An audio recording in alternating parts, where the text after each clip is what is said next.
Hello, everyone. Hello, Hello, hello. sir. Hi, good evening. Good Good evening, evening. sir. Namaste. How Good evening, is sir. Namaste, namaste. How is everybody doing?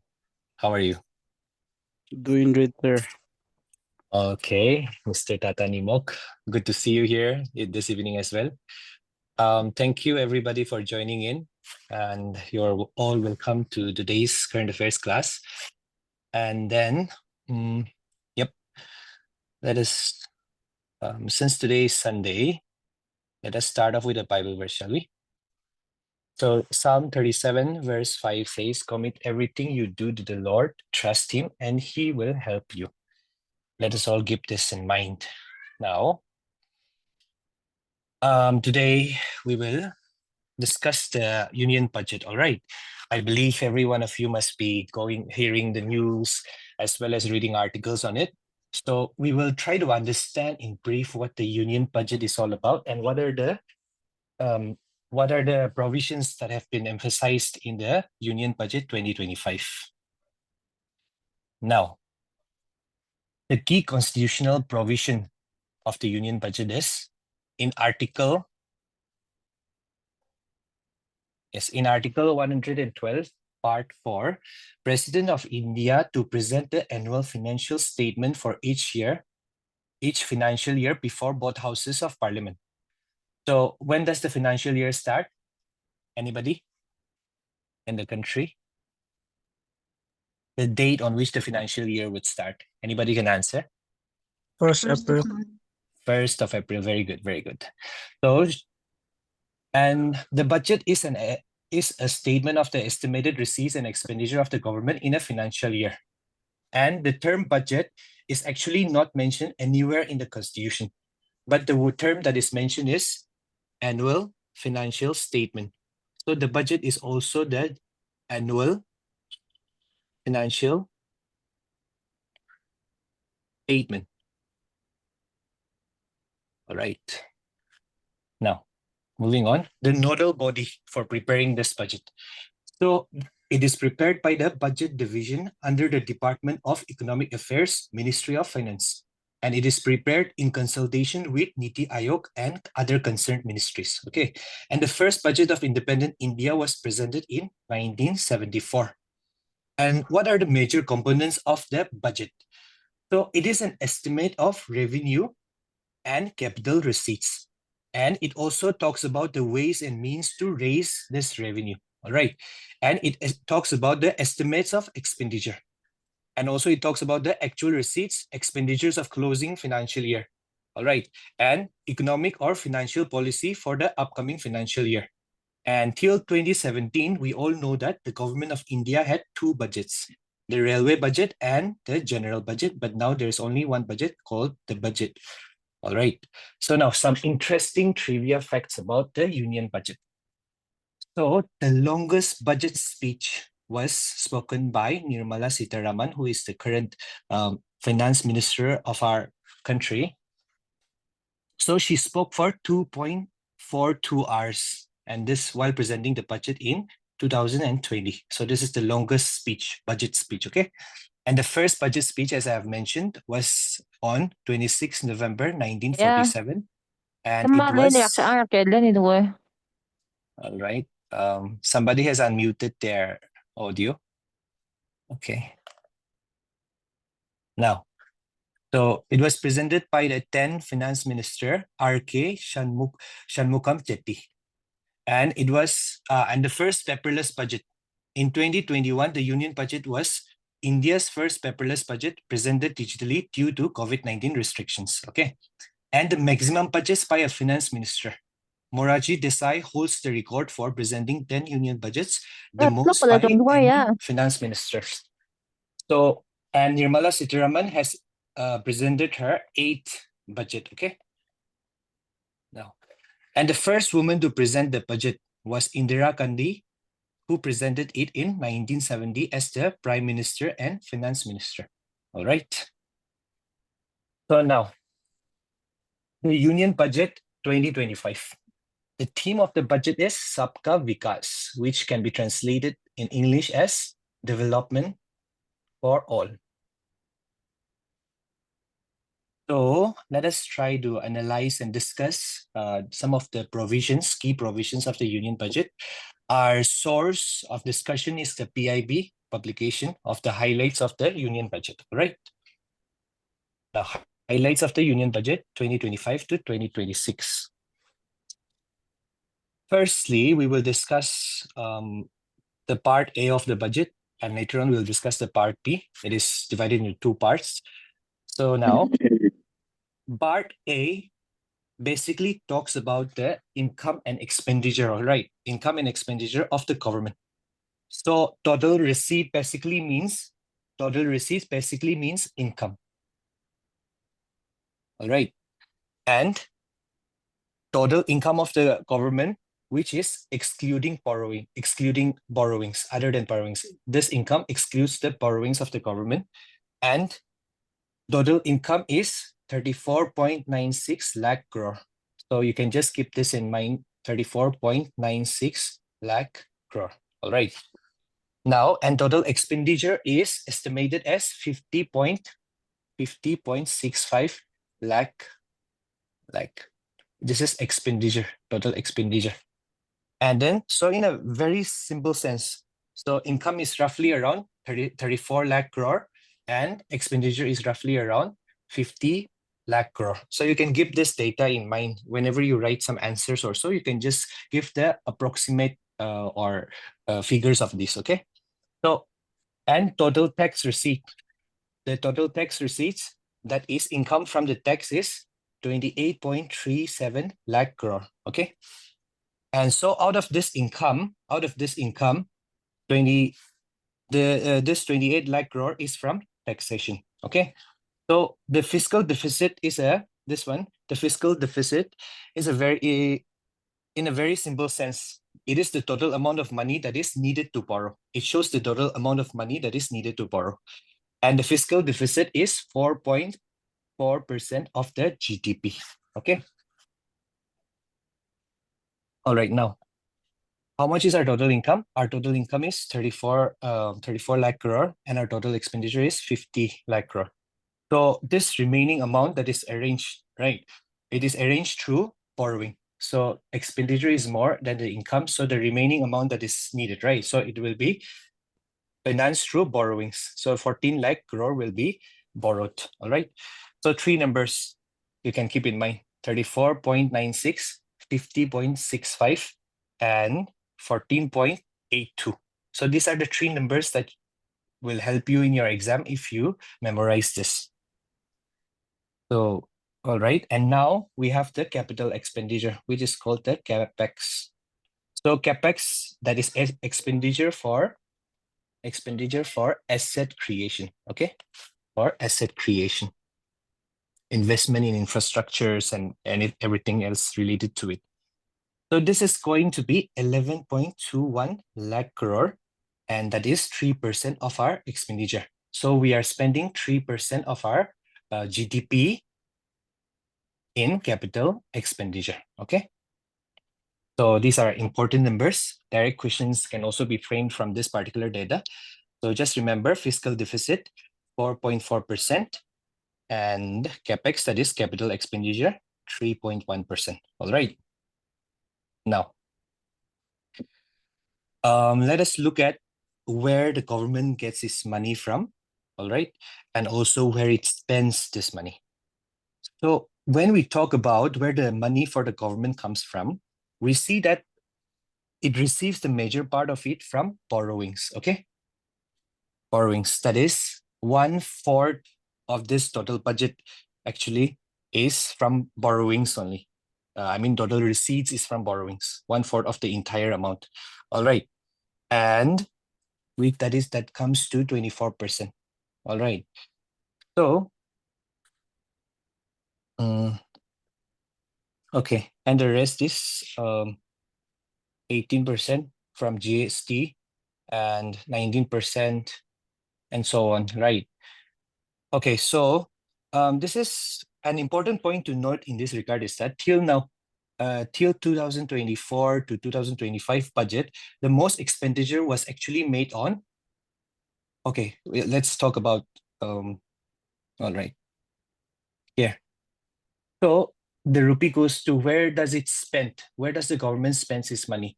We see that the major amount is spent on this one. All right. 22% is spent on giving the share of the taxes to the states. Okay. And 20% is spent on interest payments.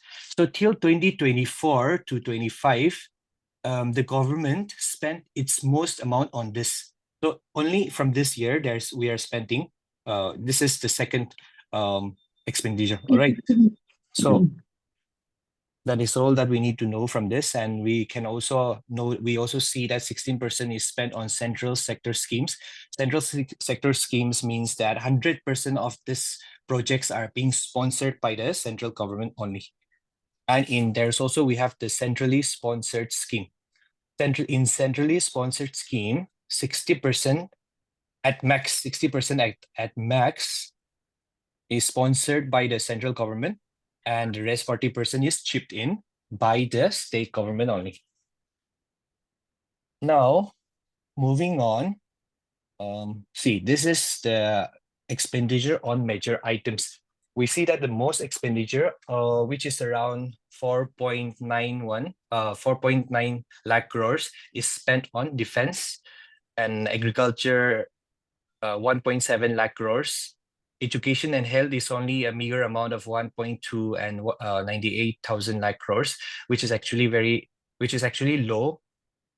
And the other items of expenditure are also this, you can just refer to it, right? Now, the budget talks about 4 priorities, okay? Or 4 engines of development. So these are 4 priorities or 4 engines of development that is highlighted by this year's 2025 Union Budget, okay? The first one is agriculture. The second one is MSME. Third one, investment. And the fourth one, exports. A country is not just its soil, a country is its people. So from this statement, we also realize and know that this budget is people-centric, okay? So the fuel for this, for realizing this engine, the fuel to run this engine will be reforms. It can be financial reforms in general. And the guiding spirit is inclusivity. And the destination is Viksit Bharat. So talking about Viksit Bharat, this Viksit Bharat, before we move on to the other slide, the Viksit Bharat is a vision statement, okay? It is a vision statement by the NDA. All right, by the NDA government. And it is Viksit Bharat. It is actually Viksit Bharat 2047. Okay, so it is the current government's roadmap to making India a completely developed nation by 2047. Viksit in Hindi means advanced or developed. So from this we understand that it is a vision statement which seeks to make India a superpower or an advanced developed nation. Now, India is only a developing country. So India seeks and aspires to be a developed nation by 2047. In 2047, wait, let me just, I'm seeing that some of your audios are unmuted. Let me just mute all of your audios, all right? Yeah. So yeah, by 2047, which will be the 100-year anniversary for India after independence, India seeks to become a developed nation, okay?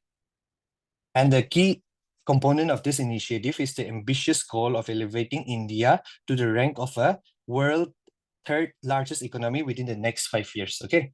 Contingent upon the NDA assuming power once more. Now, here's the simple explanation of the 5 aspirations of Viksit Bharat 2047 with supporting facts. All right. So this is the aspiration for Viksit Bharat that is also mentioned in the budget of 2025. All right. So the first one is to accelerate growth.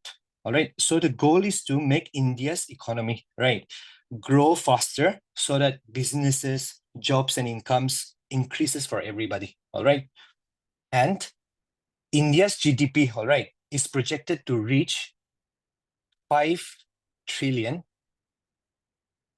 by 2027 and 10 trillion by 2047 if growth stays strong. So keeping all these objectives and vision in mind, we are trying to accelerate growth even by this year's budget, right? So the second point is secure inclusive development. So this seeks to ensure that development benefits is for all the people, including the poor, the rural communities, and disadvantaged groups, okay? The third one is to enhance spending power of India's rising middle class, okay? So this will help the middle class. This budget is also designed in such a way that it will help the middle class. Help the middle. It will help the middle class, all right? It will help the middle class to earn more so that they can spend more, right? So by 2030, it is projected that India is expected to have 1 billion middle class. India is projected to have 1 billion middle class people, all right? And they were middle class consumers. And these will be the driving forces of the economy. And they will drive the economy towards growth, right? And to invigorate private sector investments. So this budget will seek to encourage business, right? Businesses to invest more in factories, in startups and industries, which will create jobs and it will boost the economy. So India's FDI, right? Some data. India's FDI reached 83 billion, all right, in 2021 to 2022. So it shows strong private sector confidence. So this year's budget has also got provisions for invigorating private sector investments. All right, we will discuss that as we go about. And also it seeks to uplift household sentiments. What does it mean? It says that it means that it will try to improve people's confidence in the future, all right, by providing stable jobs. Stable jobs, better wages, right? And overall, a good quality of life. Right. So this is the aspiration for Viksit Bharat, where even this budget is made by keeping the main goal, the main target in mind. All right. And the provisions of this year's budget will also lead towards Viksit Bharat only. So Viksit Bharat is a very important term that you need to keep in mind when you need to keep in mind when it comes to economy or the country in general, and you can incorporate this in your answers, all right? And even direct questions might be asked from here. Now, let us look at some of the highlights in the PIP publication, Press Information Bureau. So, as I've mentioned, there are 4 engines of growth. The first one is agriculture. The second one is MSME. All right. The third one is investment. And the fourth one, exports. So these are the 4 engines of growth that is discussed in the union budget. Let us try to understand all of this one by one, all right? Very simply, I have picked up some of the important points from these and we will discuss it. So the first engine of growth is agriculture. Why agriculture? Because even today, roughly 50% of our population is dependent on agriculture only. So in agriculture sector, the government is focusing on Atmanirbhar Bharat in pulses, means self-sufficiency. Sufficiency in pulses production, all right? So that we don't have to import any pulses. And the government seeks to launch a 6-year mission for Atmanirbhar Bharat in pulses with focus on Tur, Urad, and Masoor. All right. Okay, I have a slide here. So it will be a 6-year mission with special focus on Tur, Urat, and Masur. These are simple pulses that you can keep in mind. So it will emphasize on development and commercial availability of climate resilient seeds, which will be high HYV seeds, high yielding varieties of seeds, which will be climate resilient, so that any adverse weather conditions will not affect its production. So enhancing protein content. All right. Increasing productivity, more production. Improve post-harvest storage and management, assuring remunerative prices to the farmers. These are self-explanatory points that you can note. And second, for the development of makhana. This makhana is known in English as foxnut. It is like popcorn only. It is not popcorn, but it is something like popcorn, right? So for the development of makhana, the government will set up makhana port, all right? The set up makhana port this will be set up in Bihar. And because Bihar is the leading producer of makhana, leading producer of makhana. All right. So a makhana port to be established to improve production, processing, value addition, and marketing of makhana. Okay, now apart from that, the government will also launch National Mission on HYV. It's high yielding varieties seeds. All right. So that means to increase the productivity of seeds, right? For a seed to be more productive and to increase its productivity, specific mission will be launched. And if our seeds will be of good quality, our overall production will also increase. And that is the intention here. So this will be launched aiming at strengthening the research ecosystem, targeted development and propagation of seeds with high yield, and commercial availability of more than 100 seed varieties, which will be climate resilient and high yielding. Now, apart from these, we are talking about the engine of growth as agriculture. What are some of the policies and reforms to be brought according to the Union Budget 2025 in agriculture? Okay, so this also seeks to enhance credit, that is enhancing loans, right? Loans that is given through the KCC, the Kisan credit card, right? Through Kisan credit cards. So so previously the limit was only 3 lakhs, right? Now it has been increased to 5 lakhs for loans taken through the KCC. So this is the loan limit has increased to 5 lakh. The farmers can take loans under Kisan credit card scheme at an amount of 5 lakhs.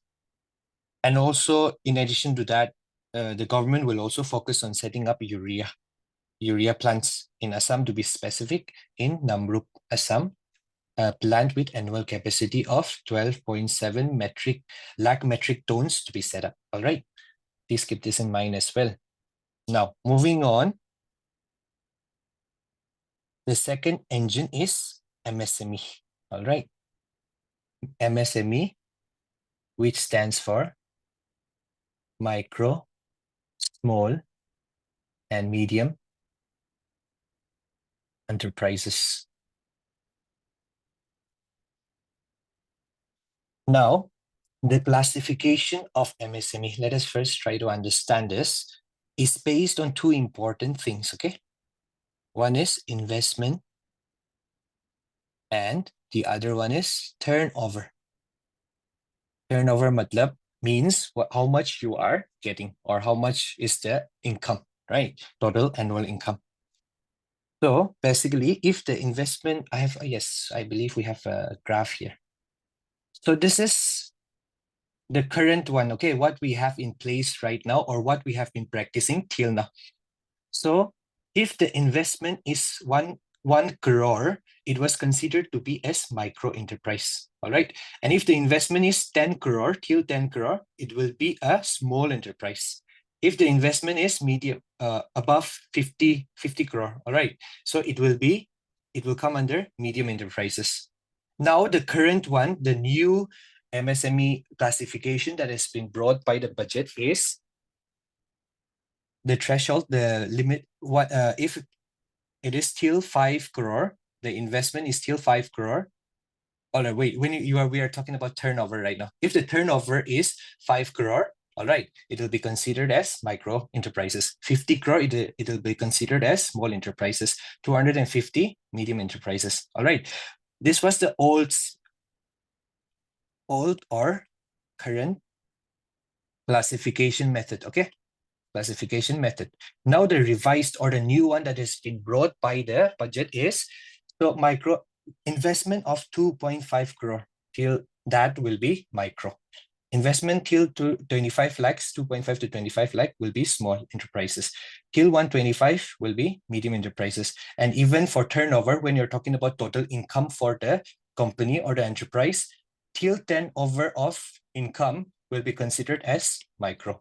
Till 100 will be considered as small enterprises. Till 500 will be considered as medium enterprises. So we see that the numbers have increased, right? So many other companies or industries, small enterprises, micro, small, and medium enterprises, which did not come under the purview of MSMEs, are included right now. And they will be able to gain benefits, governmental schemes, avail governmental schemes, and loans and stuff like that from different MSME schemes provided by the government, right? So yes, the investment and turnover limits for classification of all MSMEs to be enhanced to 2.5 and 2 times, where the investment is enhanced by 2.5 times and the turnover is enhanced by 2 times, where 5 to 10, 50 to 100, this is 2 times, right? And this is 2.5 times increase. Now, second change is the credit card for micro enterprises. All right. The credit card for micro enterprises will be issued so that they can get access to affordable credit. Affordable credit. Okay. So micro enterprises basically means very small enterprises. So they will have a credit card with 5 lakh credit limit. Okay. And who are registered on the Udyam portal, 10 lakh cards to be issued in the first year only. Okay. Apart from that, there will be a food processing unit. All right, a food processing unit. So National Institute of Food Technology, Entrepreneurship and Management will be set up in Bihar. So why food processing? Because agriculture is the raw material for this food processing unit, right? And India is an agrarian economy. So this is going to give a boost to our agriculture sector as well. So these are significant developments in the second engine of growth. All right. And a manufacturing mission, a national manufacturing mission covering small, medium, and large industries for furthering Make in India has also been announced. Now, talking about the third engine of growth, all right, which is investment. The first one was agriculture. The second one was MSME. And the third one is investment, right? So now the budget talks about investment at 3 levels. Investment will be at 3 levels. The first one is on people-centric, right? The second one, people, which means where we can understand that it will be focused on capacity building, right?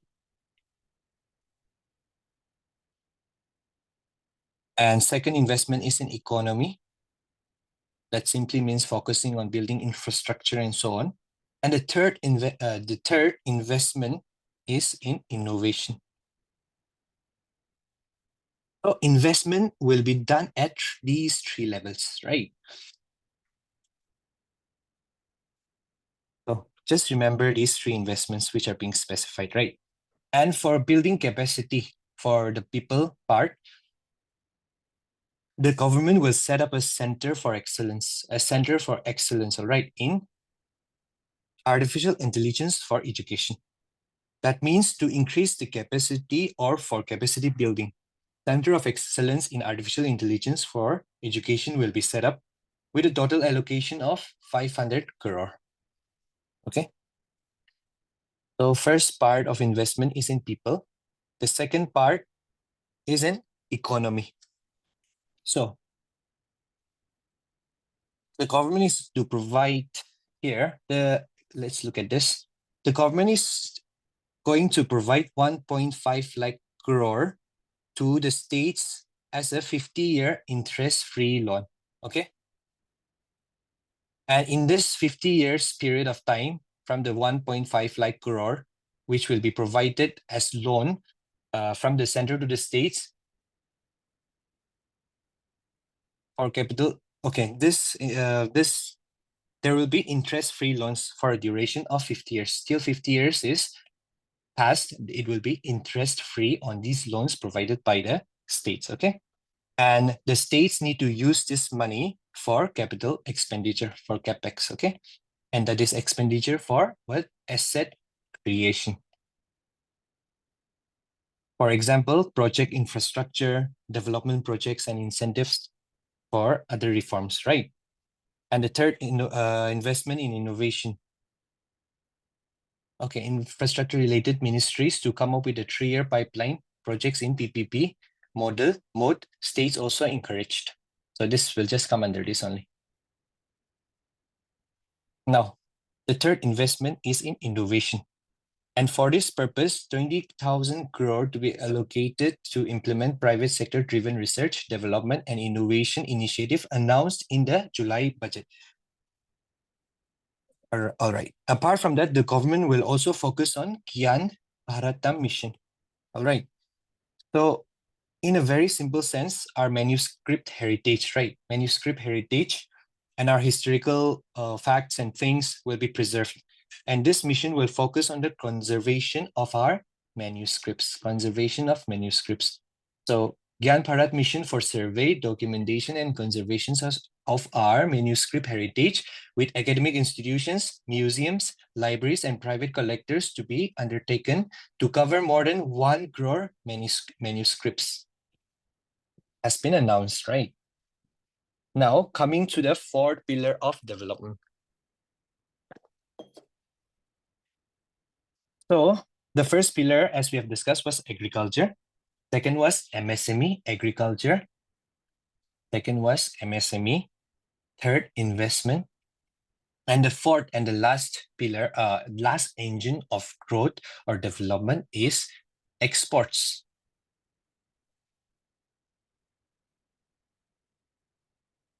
So, under this, the government will focus on a Bharat trade net, right? What is this? What is the Bharat trade net? So this is an international trade. Okay, this is for international trade, which simply means to boost export, right? So this will be set up as a unified platform for trade documentation and financial solutions. Let's say I'm an exporter, so I need to fulfill all the requirements to export, right? So that means that all the relevant documents which are needed for exporting goods can be procured through the Bharat Trade Net platform. And apart from that, the government is also going to focus on export promotion mission. All right. As the name suggests, right, that focus will be on export. Okay. Now, we understand we have let us also understand that we have a foreign trade policy, which was announced in 2023. So the objective is to ensure the export of two. So the objective of this foreign trade policy and the aim and the goal that has been announced is to export $2 trillion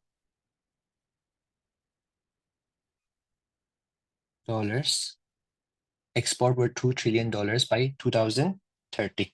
Okay, out of which 1 trillion to be goods and the other 1 trillion to be services.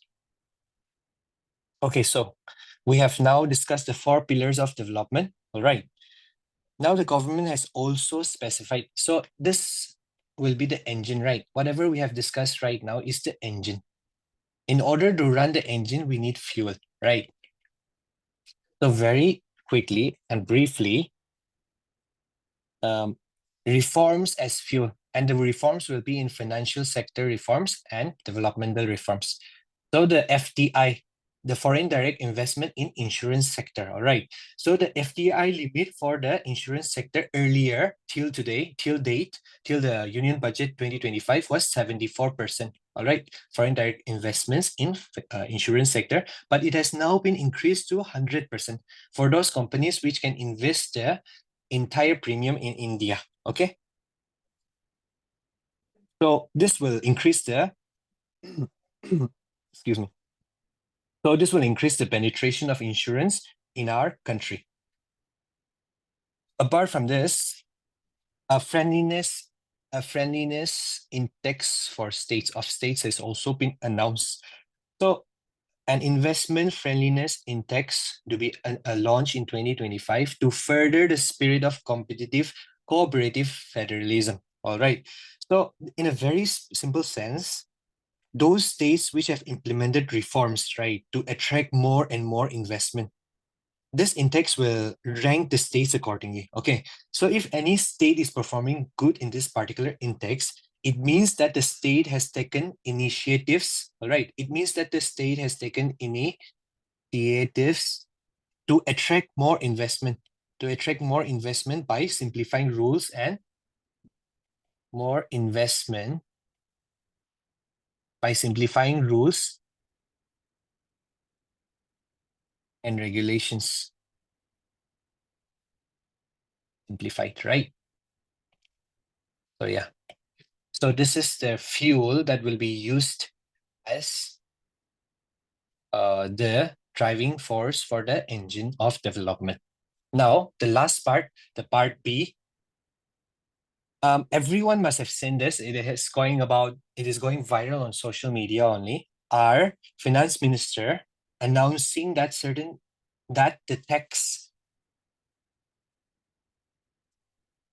Okay. So announcing that taxation is not applicable if the income is up to 12 lakh. Right. So no personal income tax payable up to income of rupees 12 lakh. That is average income of 1 lakh per month, other than special rate income such as capital gains, okay, under the new regime. And this limit will be 12.75 lakh for salary taxpayers due to standard deduction of 75,000. All right. Now, understanding this, the new tax slab are as such. So people who are earning 0 to 4 lakhs annually will not have to pay any tax, all right?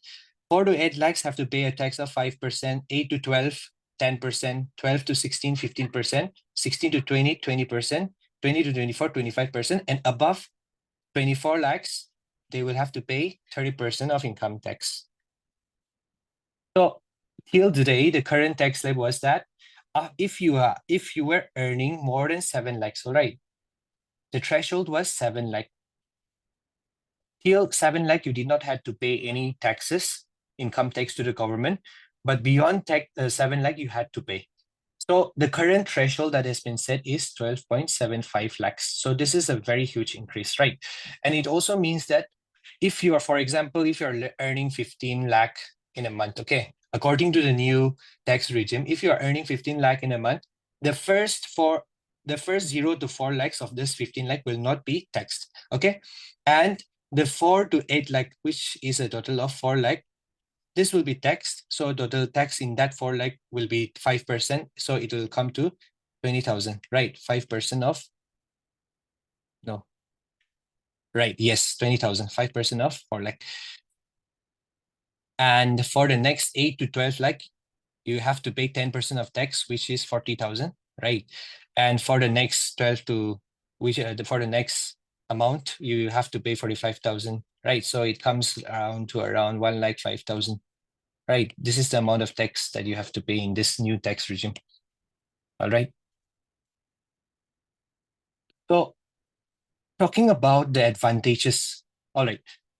What are the advantages of increasing this threshold? So this will increase the spendings of the middle class people, middle class group only. We know that the GDP equals consumption expenditure plus investment plus government expenditure plus export import, right? Net exports.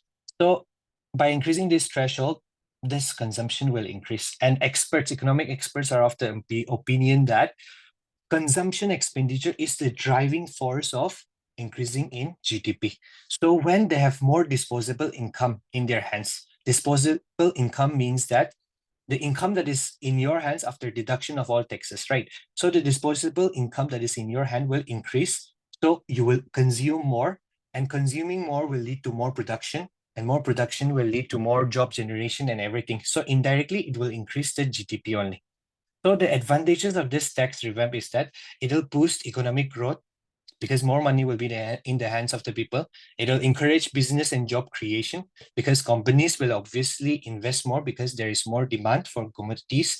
And also it will increase consumer spending power because lower the tax, greater the amount of money in their hands, right? So it will reduce tax evasion and improve compliance. Tax evasion means one person not paying tax and evading taxes. So lower rates encourage people to pay more taxes, increasing overall tax collection. And it will also attract investments and retain talent, right? Competitive tax rates draw foreign investments and retain skilled professional. So this is in brief regarding the Union Budget 2025. All right. I believe everyone has gotten something, right? You can unmute yourselves for maybe 1-2 seconds. Have you understood something at least? Yes, sir. Yes, sir. Yes, sir. All right. So you can keep this few points in mind, and also it'll be very helpful. It will be helpful. Yes. Confusing for me. Confusing for you. Yes, That's you can reach out to me if you want to, if there are some okay. certain points that have been confusing to you. I believe you have taken down some notes, right? Yes, yes. Yes, so you can just reach out to me if any point is confusing, all right? Okay, okay. Yeah. Now, yep, it is very important to know this, not just from an exam point of view, but as aspirants and as educated youths, right? So you need to have ideas of what is going about in the country, and you need to know these topics to discuss, right? So now, let us start an interesting discussion. We will continue with our current affairs discussion. We will just try to talk some few points today, and we will sum it up. All right. Okay.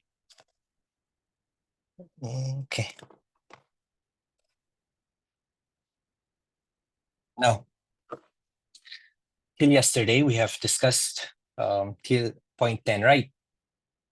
Have we discussed till 10? Yes, sir. Yes. So let's talk about from this point number 11. It talks about SLENEX 2024, a bilateral naval exercise between India and Sri Lanka. Bilateral means that there are two countries involved here. Two countries, naval exercise, operation in the sea, Navy, sea or Navy. All right. And this had been conducted under the aegis of Eastern Naval Command, okay, off of the Vishakhapatnam coast from 17th to 20th December. So please keep this in mind, the SLENEX. So exercises are very important, okay? When you talk about India and Sri Lanka relations, you can also mention this, SLENEX as a bilateral, because bilateral means two countries are involved. It is a bilateral naval exercise, okay?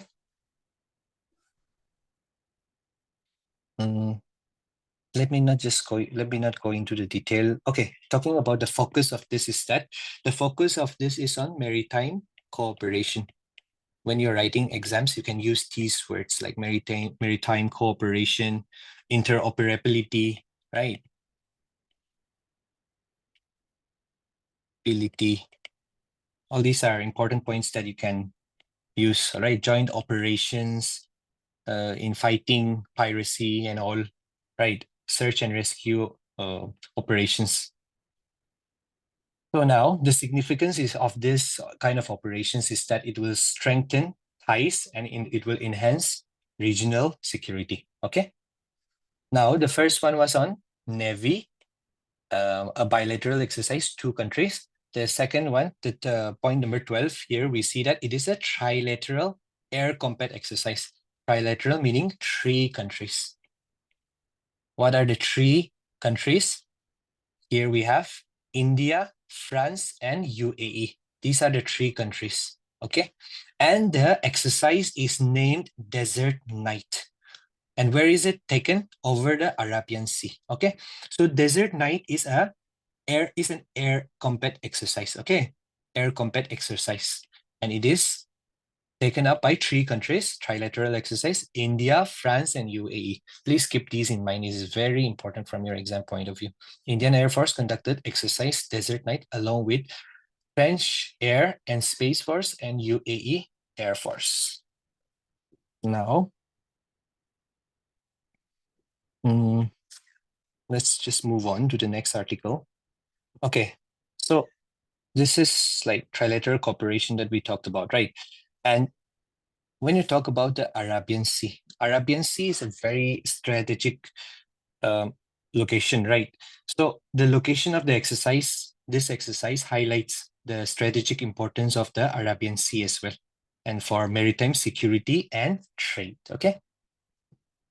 Now, this Matteo Berrettini is an Italian professional tennis player, and he was the finalist at Wimbledon 2021. Okay.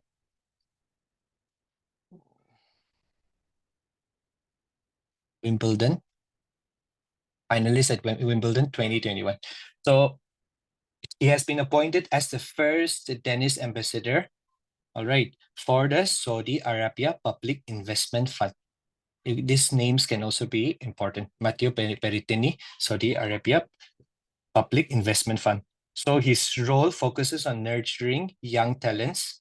All right, he will focus on nurturing young talents, okay, and also try to promote inclusivity. All right, and he will try to expand tennis globally. And the announcement was made on December 10, 2024 in Saudi Arabia under the PIF initiative, Public Investment Fund initiative. That is all you need to note when it comes to this. And former footballer Mikhail Kavilashvili has become the president of Georgia. So Mikhail Kavilashvili, he's a former professional footballer who played for the Manchester City, and he has entered politics and was affiliated with the ruling Georgian Dream Party, all right? And he is elected as the 6th president. 6th president. Right. So now, moving on to point number 15. Francois Bayrou was appointed as the new Prime Minister of France. Who is the President of France now? Anybody? Who is the President of France? Emmanuel? Who? Emmanuel Macron, right? On December 13, he was, this Francois Bayrou was appointed as the new Prime Minister of France. Okay, so he has replaced whom? This is important to know, okay, because you can also use these exams. He has replaced Michael Barnier, whose government has collapsed after a no confidence vote. There was a no confidence vote on the, this was also in news, right?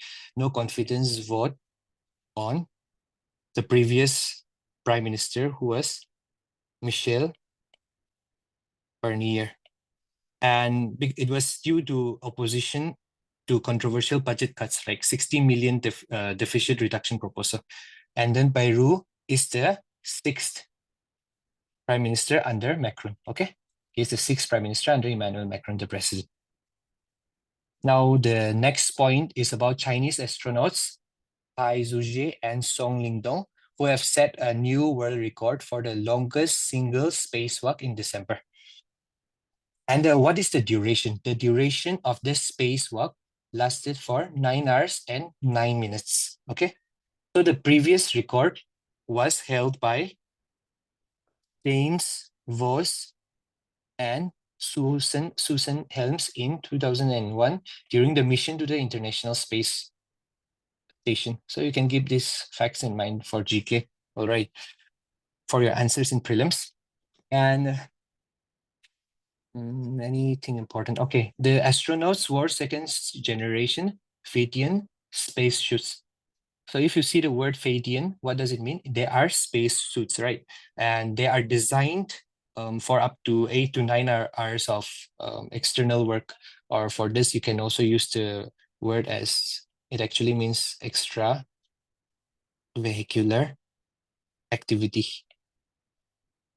EVA, when you come to talks about spacewalks and all right? So, all right, okay. So we also can note a point here. Zhai Zhigang became the first Chinese astronaut to perform a spacewalk, spending just under 20 minutes outside the Shenzhou 7 spacecraft. Yep, just some facts that you need to understand and know. Moldova has officially signed the International Solar Alliance Framework Agreement. Okay, so keep this in mind. Moldova has joined ISA. Okay, so this topic is about the ISA. I have prepared a slide for this. It's very important. You can note this. Okay. Let's discuss from here on. Is everyone here? Can you just unmute yourself and say hi or hello? Is everyone here? Yes, sir. Yes. Yes, sir. Yes, you're attentive, right? Try to understand, okay? Yes. Don't slip off. Yeah. So the International Solar Alliance. Now, so this is an international group of solar-rich countries between the Tropic of Cancer and Capricorn. Solar-rich countries meaning that they are receiving high sunlight, right? Between the Tropic of Cancer and Capricorn. These are the countries lies in these regions, okay? And India and France are the founding members of this ISA, the pioneers. So to collaborate to address the climate change with solar energy solutions. So this was launched in Paris, right, under the Conference of Parties 2021. So when you study EVS, environmental studies, you will study the Conference of Paris 2021. And it was launched in 2015. And this ISA came into force in 2017. The vision statement of ISA is, let us together make the sun brighter, okay? And it aims to achieve Sustainable Development Goals 7, affordable and clean energy, and number 13, climate action, okay? And in the ISA, there are 120 signatory countries, 102 fully ratified. So now Moldova has also joined, and all UN member states can join the ISA.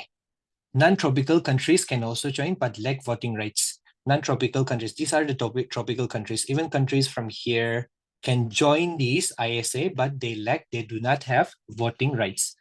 And the headquarters is in Gurugram, which is in Haryana. You also call it Gurgaon, right? National Institute of Solar Energy of India. The headquarters is in Gurugram. And the mission is every home, no matter how far away, will have a light at home. And the UN General Assembly granted observer status to the ISA in 2021. Observer status in the UN General Assembly. Now, the ISA towards 1000 strategy aims to mobilize $1,000 billion in solar investment by 2030. And it aims to provide clean energy for 1 billion individuals. Clean energy, right? Clean energy, which is an SDG goal. And it also seeks to install 1,000 gigawatts of solar capacity, okay? Some of the projects of the ISA are One Sun, One World, One Grid, the OSOWOC, which first got introduced in India in 2018 at the International Solar Alliance Inaugural Assembly. And the objective was this, to create global renewable energy ecosystem and a unified solar power transfer grid. All right. The vision was the sun never states. And we also have the Indian Technical Economic Cooperation Scheme, which is to train master trainers in solar energy, so that they will also be able to teach people regarding about solar energy. The Solar X Startup Challenge, which was introduced at the Conference of Parties 2027 and supported innovative solar businesses in ISA member countries. The Solar Technology Application Resource Center, STAR-C initiative. This is also a part of the project of the ISA only, to cultivate desired human capacity and skills among member countries' populace. This is connected only. The ISA Solar Fellowship, which means scholarships and scholarship programs and sponsorships for skilled professionals, right? And also Viability Gap Funding Scheme. All these are projects of the ISA only, okay? Now, moving on. What do we have? The United States, okay. The United States announced the United States announced a new military aid package of 500 million for Ukraine to support its defense against Russia's ongoing attacks. So we know that the Ukraine war is still going on even today, right? So based on this, the UK is supporting Ukraine, and Ukraine has given this much amount of money, and US aid to Ukraine includes some of this. Contents of the aid package includes this. The HIMARS, which stands for High Mobility Artillery Rocket System. High Mobility Artillery Rocket System. We have the HIMARS. The artillery ammunition has also been provided by the US to UK, like drones. Also drones are there for crucial reconnaissance and attack. This is one word, reconnaissance. Survey of where the drones will take the survey of the battleground or so, of enemy grounds, enemy camps and all, in order to strategize their attack and all, right? And armored vehicles. And we have the CPRN protection equipment as well, which stands for, CPRN stands for chemical, biological, radiological, and nuclear protection. So these ammunitions, which has also been provided. These things, these items have also been, components have been provided to Ukraine by the US in their defense against Russia's ongoing attacks. Okay, now coming to another very important topic. The European Space Agency announced the key radio equipment that will be deployed for Gaganyaan mission and will soon undergo tests at one of its facilities in Germany. So everyone, we all know what is the Gaganyaan mission, but just as a refresher, let us try to understand this Gaganyaan mission, okay? Going to a slide here. So now, the Gaganyaan mission is the first human space flight program of ISRO, the Indian Space Research Organization. This is the first human space flight, okay? And the launch vehicle is GSLV Mark III, also called the LVM Launch Vehicle Mission Mark III. This is the strongest rocket for India, okay? Launch vehicle, strongest launch vehicle. And the mission consists of 2 unmanned missions, which means that in the first 2 missions, Gaganyaan mission, all right, 2 missions to space, they will not be crewed. They will be uncrewed missions. There will be no humans in this first 2, okay? And they will just carry Vyomitra. You can keep this word in mind. Vyomitra is a female humanoid robot, okay? And she will be sitting in the first 2 missions. And the third one, G1, G2 will be unmanned. G3 will be 1-manned mission. The orbital module, this is the orbital module. All right, when you talk about the orbital module, we are talking about the module which will be in the orbit in space, okay? So this will carry 3 Indian astronauts including a woman, into space for 7 days, and it will orbit the Earth at 300 to 400 kilometer. So this spacecraft will rotate the Earth at 300 to 4 kilometer at altitude. They will be rotating for 7 days, and there will be 3 astronauts, and 1 woman will also be amongst this. Now, the objectives of the Gaganyaan mission is to demonstrate indigenous capability of human space flight to low Earth orbit. Right? We have discussed low Earth orbit in the previous 2 classes as well. So when you're talking about the orbital module, what that module which will be orbiting the Earth, so it consists of 2 modules, that is the crew module and the service module. Okay. So human spacecraft designed to carry astronauts or other beings. This is the crew model, which will be designed to carry astronauts or other beings, to other beings like Vyomitra. All right. And the service module. Okay. Vyomitra is the name given to the female humanoid. So for the astronauts, in the name given, and the astronauts will be called Vyomnauts.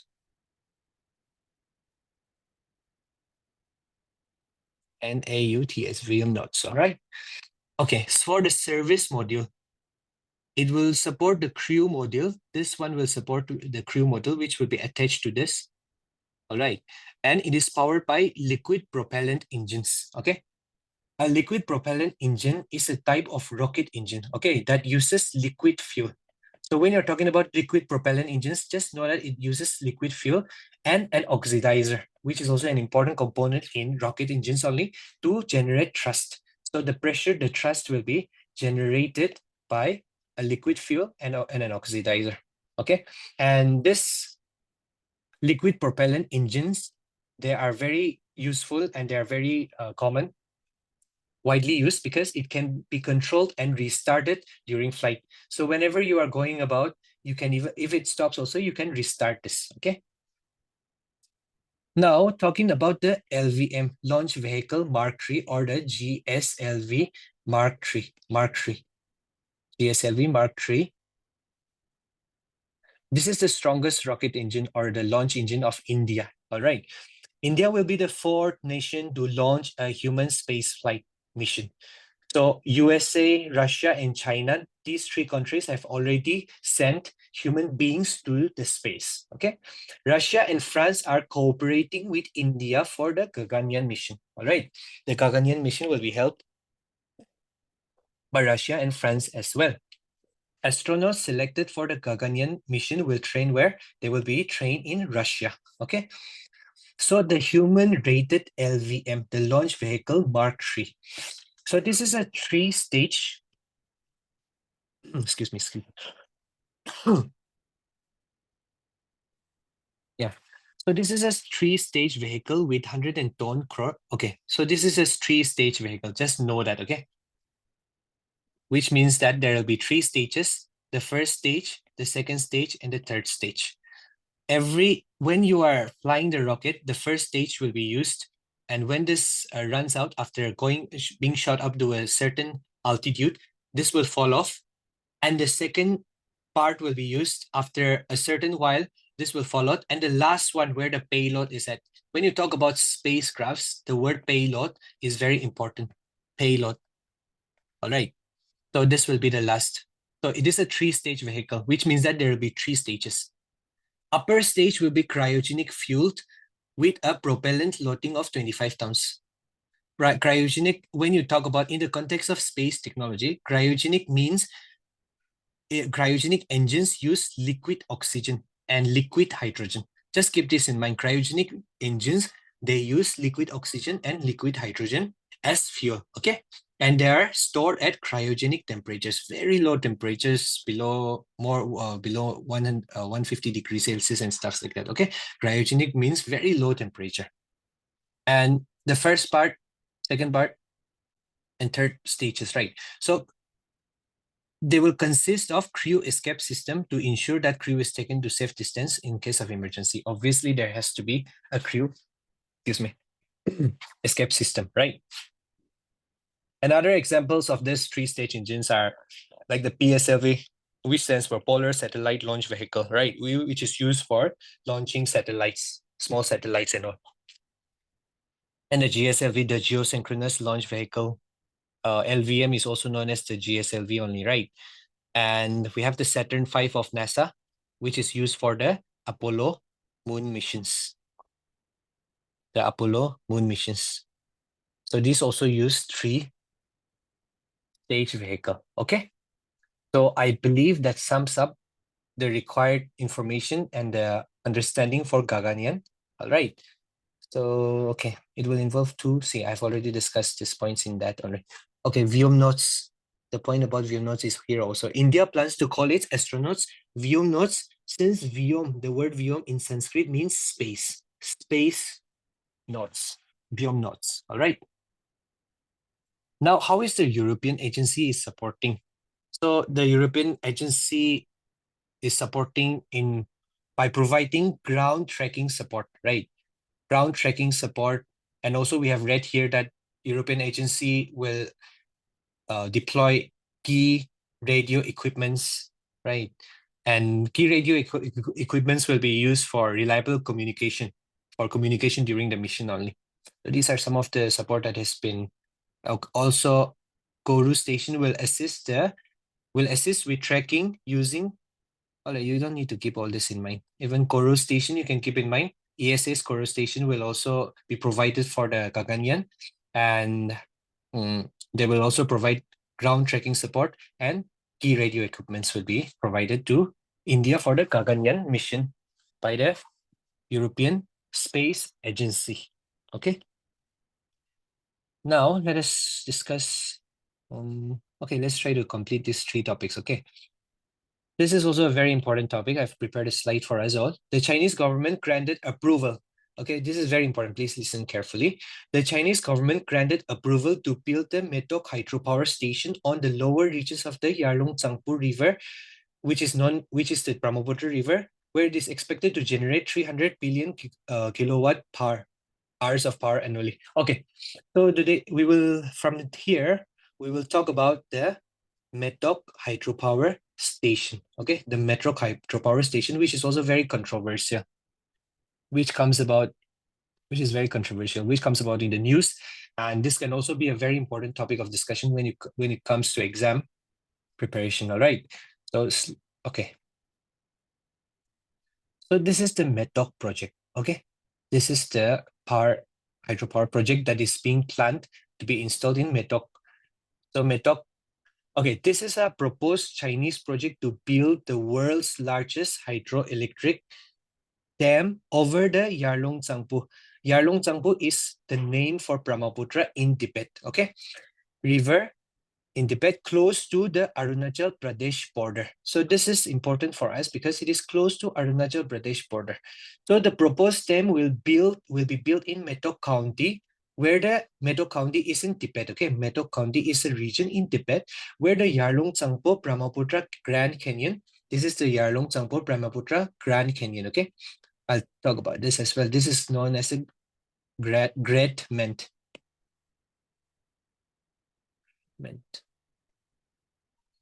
And this canyon, GK, is also the world's deepest and longest canyon. Okay, the Brahmaputra or Yarlung Tsangpo Grand Canyon, world's longest canyon. And the proposed project will be 60,000 megawatt, okay, dam. And this will have, which means that it will have 3 times the capacity of the Three Gorges Dam. So the Three Gorges Dam, right? The Three Gorges Dam is currently the world's largest hydroelectric power station, world's largest currently. And where is this? It is located in the Three Gorges Dam is located in, you can note this, in Yangtze River in Hubei province in China only. In China. Okay. And this generates around 22,000 megawatts of electricity. So this Mektong project will be more than like 3 times that of the biggest hydropower project even right now. All right. Now, looking at the Brahmaputra River, so the river, this is the Brahmaputra River, as we can see, right? So this is the Brahmaputra River, and the Brahmaputra River originates in the Kailash. This is the Kailash regions of the Himalayas this is at an elevation of 5,300 meters above sea level. Okay, so specifically, it originates from the Angsi Glacier. So where does the Brahmaputra River originate from? It originates from the Angsi Glacier. Okay, and this Angsi Glacier is located near the Tibetan Himalayas. Okay, and it flows after flowing through Tibet, right? The river, the Brahmaputra River or the Yarlung Tsangpo, after flowing through Tibet, it enters India through Arunachal Pradesh only. This is a Great Bend, right? Great Bend, where the Yarlung Tsangpo Brahmaputra Grand Canyon is located at, and it enters India through Arunachal Pradesh and flows through Assam. Okay, this is the Brahmaputra River, and it also enters Bangladesh, and ultimately it joins the Bay of Bengal. So this is the course of the Brahmaputra River, and this is the Metok County. Metok County. Here is the Metok County. Okay, this region is the Metok County, which is in the southeastern part of Tibet only. Okay, and the Metok hydropower project will be built here. So from this, okay, so this is the largest hydropower project that is going to be built. The largest hydropower project currently is the Three Gorges Dam. In India, just for your general knowledge, the largest hydropower project in India is the Bhakra Nangal Dam. Okay. My handwriting is really bad. I'm really sorry. Nangal Dam, which is on River Sutlej in Punjab, Himachal Pradesh border. Okay. So this is the largest dam in India.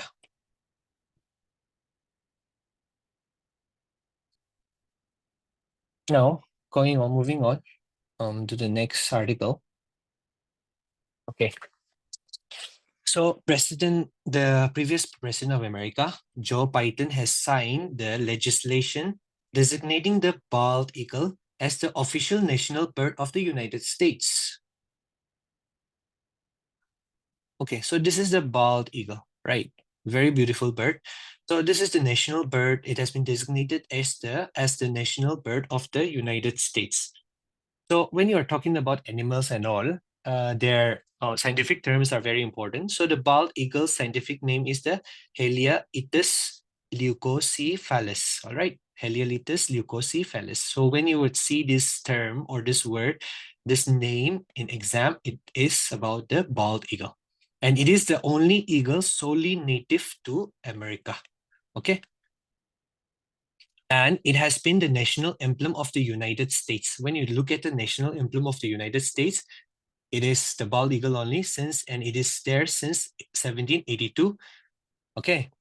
So, okay, since 1782, it has served as the United States national emblem and as a spiritual symbol for Native Americans. When you're talking about Native Americans, and features are this, you look at the bird, and the features are not very important to discuss. Food habits also, there are opportunistic predators who feed on fish, small birds, rodents like rats and all. Bald eagles are also scavengers. They are also scavengers that will feed on carrion. And habitat is North American birds. And they also extend to the Mexico border through the United States and Canada, are extremely populous in Alaska. All right. Life history. Eagles are solitary but monogamous. That meaning that they have only one partner in their only have one partner at time. And although they spend winters and migrations alone, bald eagles maintain the same breeding pair year after year. Conservation status, this is important when you talk about birds, okay? So the bald eagle was previously listed under the Endangered Species Act, but was delisted in 2007 due to recovery efforts. So when an animal is listed under these things, recovery efforts are being taken up. So recovering efforts like stopping poaching and everything, hunting and killing of these eagles. So their population has risen up, and in 2007, it was delisted. And in IUCN status, it is of least concern only. So here, that is the national bird of America, the US. So the national bird of India is the Indian peafowl, also known as Indian peacock, right? Indian peacock. Also known by its scientific name as Pavo ristatus. So this is the scientific name of the Indian peacock, all right? And this was named as the national bird on February 1, 1963, all right? What is one significant event that has happened in 1963? Anybody can answer? On 1963? When it comes to Nagaland? Anybody? Statehood. Yes, good, good. All right. Now, okay, so the Pakistan Nuclear Regulatory Authority has issued the license to build the Chashma Nuclear Power Plant Unit 5. Very quickly, the Chashma Nuclear Power Plant. Okay, this is also important, all right? So please just try to keep this in mind. See, even if you are not able to memorize the exact word, right? Once you are studying this and once you are hearing this, listening attentively, whenever these questions appears in prelims or so, you will automatically understand and remember because you are looking at the graphs, right? Looking at the pictures that it is in Pakistan only. So Chashma Nuclear Power Plant Unit 5 will be established as Pakistan's largest nuclear power plant, Chashma. You can just remember specs Chashma, right? So when you're talking about Chashma Nuclear Power Plant, you just remember Pakistan. I don't know if Pakistani people are have bad eyesight or not. That is just a very bad joke. But okay. So the location will be in Mainwala, Punjab in Pakistan. And the capacity will be 1200 megawatts of energy to be produced. And the plant will be designed by Chinese company Hualong. And the cost of this is this much. It's not very important. Okay, service life is important. 60 years. This is important. This is important. This is important. So these points you should keep in mind, the Chashma project. And the key features is that this will be a third nuclear power plant of its design in Pakistan. Pakistan will have 3 power plants now. And the other 2 power plants of the same design are already operational in Karachi Nuclear Power Plant, Unit 2 and 3. And the total capacity of nuclear power capacity, including all these 3, which is it is currently around 3,500, these 2, right? Which is about 25%, 27% of the country's total power generation. And this power generation is also clean. Nuclear power is also clean and efficient. Now, let's talk about the last topic for today, which is very important. This will be the last topic. I want everybody to listen very attentively. Let me remove this one. Okay. So the Panama Canal gained international. Let's just read out the article and I'll explain the important points here, okay? The Panama Canal has gained international attention. It has come on news, which means that after US President-elect Donald Trump, after Donald Trump has threatened to restore US control over the strategic waterway. From this, we understand that the Panama Canal is not under the control of the USA.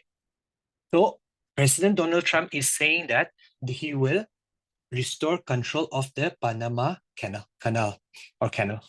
So Panama Canal, a landlocked type canal owned, which is landlocked. This canal is landlocked and it is owned and administered by the Republic of Panama. Okay. So currently it is being owned and controlled by Republic of Panama. I'll show this in map only. But then Donald Trump is threatening that he will take control of this. And this connects the Atlantic Pacific Ocean through the narrow isthmus of Panama. I'll show you the map. So the canal which was completed, see, this is the story here. Let's understand the story, okay? So the canal was completed and it was built in August 1914. And it is one of the 2 most strategic artificial waterways in the world. which is the very famous artificial waterway in the world, is Suez Canal, right?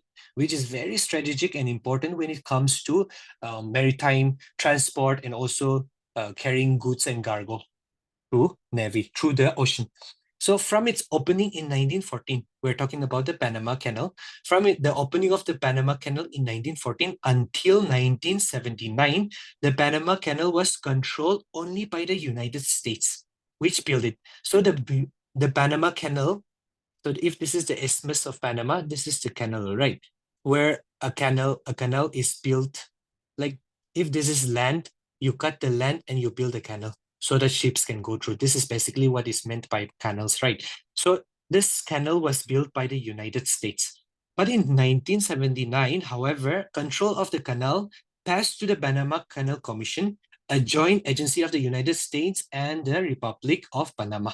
So 1914 to 79, only US control, okay? From 79 to 99, controlled by USA and Panama. And in 1999, after 1999, December 31st, the control of this Panama Canal was completely transferred to Panama only. All right, the Republic of Panama only. Okay, I believe you've just understood the story here. Story you have understood. So looking at this, so this is the Isthmus of Panama. This is the Republic of Panama, okay? And this is Central in Central America only. This is South America. This is North America. I mean, like Central America, and we have the North America here.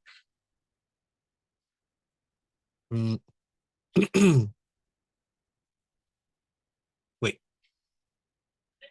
So this Panama Canal connects the Atlantic Ocean. This is the Atlantic Ocean to the Pacific Ocean. The Panama Canal is here and it connects the Atlantic Ocean to the Pacific Ocean, right? Okay. So wait, let me just not mix up and talk about only Panama right now. So this Panama is officially known as the Republic of Panama, meaning that the country is a republic with an elected head. And this is a country in Latin America only, and it is at the southern end of Central America. So we have the Central America here, like the Costa Rica, and it is bordered by Costa Rica to the west, and to the southeast, we have Colombia. And we have the Caribbean Sea in the north and the Pacific Ocean in the south. So looking at this is the Isthmus of Panama. That is the same thing only.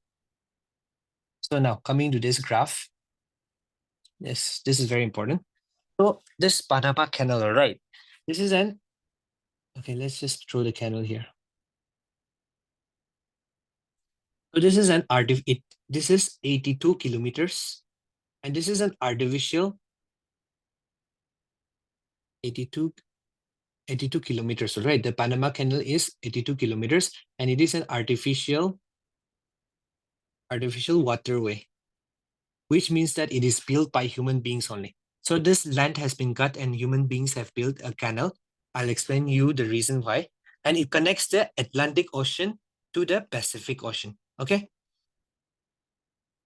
And it allows ships to avoid length.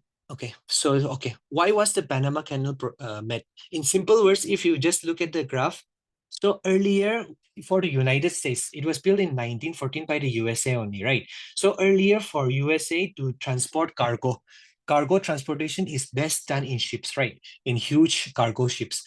So earlier, in order for the cargo and also for traveling ship, like naval transportation, from New York to San Francisco, that is from the eastern part of America to the western part, they had to travel this far, which is approximately 12,000 miles, right?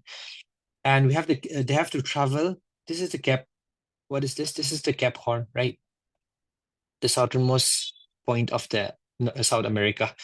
So the voyage was a dangerous voyage around the Cape Horn, right? So they have made this canal here in Panama so that the voyage, the duration would be cut down to simply cut down by 3, right? By 3 times to simply 4,000 miles. It will save time and also energy for sea travel to be taken from New York to San Francisco, from one end to the other. So this is everything that you need to know about the Panama Canal and also the rest of the articles. So, yep, I guess we will try to wind up there for today. We will wind up there for today. We will meet next week only. All right. So I hope you had a good class. I hope you've understood something, learned something. Yes, thank you, sir. Yes, sir. Yeah, and since we have limited time, right? We will try to, when we try to take up the offline classes, we will interact more. But then, if you have any questions, I'm repeating it again. Please don't hesitate to approach me for detailed explanation, or if you want to take notes also, just approach me, just ping me on my number. If you don't have my contact, you can ask your in charge and all, and you can take it. Okay, so we're gonna wind it up today here. Thank you all for listening attentively and staying till the end. Yep, have a good Sir, night. regarding the Thank you and good night, sir. Yeah. Hello, someone was saying something. All right, you just text me or you just reach out to me, okay? I'll answer it to you if you are not comfortable asking here. All right. Okay. Then good night, everyone. Thank you, sir. All right. Good Thank you. night, sir. Thank you. Okay. Thank you. Good night.